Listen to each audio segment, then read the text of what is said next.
Daniel Kariuki, KTN. Now, questions are emerging over the real strength of Kenya's opposition unity. This follows remarks by DAP-K party leader Eugene Wamalwa telling President William Ruto to look for Gachagua if he wants to talk to the opposition. But behind these sentiments lies a deeper question. Is the opposition truly united or just tactically holding together as 2027 politics take shape? Our political affairs reporter Grace Nganga looks at whether this unity is genuine or just another short-term strategy ahead of 2027.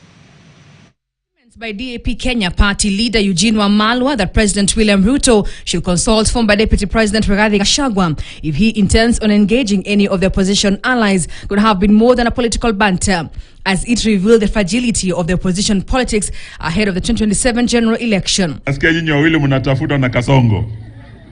Na akatuambia mkiitwa msisahau kuniita. In recent weeks, reports have shown that President William Ruto is quietly courting opposition leaders, among them Wamalwa and Wiper's Kalonzo Musyoka, signaling an interesting realignment strategy that could either fracture or fortify the opposition. The opposition is not necessarily the 5, 6 or so individuals that we see leading the crusade. The opposition is in fact the massive Kenyan population that is unhappy with the present regime. Ruto's alleged approach mirrors a classic strategy, weakening the opposition by co-opting their most ambitious lieutenants to blur political battle line. Ruto's close allies hit at an effort to build a broader national image for Ruto ahead of 2027, reaching out to old guard figures like Kalonzo serves 2 goals: projecting inclusivity and unsettling the opposition hierarchy. Shows them or shows the opposition how so formidable it is that the incumbent would attempt to split it with sweeteners and other forms of inducements so that it becomes weak.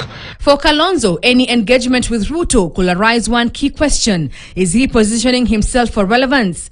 On the other hand, for Wamalwa, it may be about political survival in a Western bloc that remains deeply divided between DAP Kenya and ODM loyalties. The opposition's latest show of unity was where seats were distributed among parties ahead of the upcoming by-elections, an arrangement that is largely tactical, aimed at minimizing internal competition rather than building ideological cohesion. The opposition's public posture of unity masks deep internal suspicions without a clear shared ideology beyond resistance to Ruto. Mbali na Kasongo na sijui nini na kusema nini na sijui kuimba Ruto must go. Agenda yenu ni gani? Tumeambiwa na watu ya Kenya kazi yetu ya kwanza ni kupeleka Kasongo nyumbani. It risks becoming what pundits call a coalition of convenience. Grace Nganga, KTN. On to other news where Unga Limited has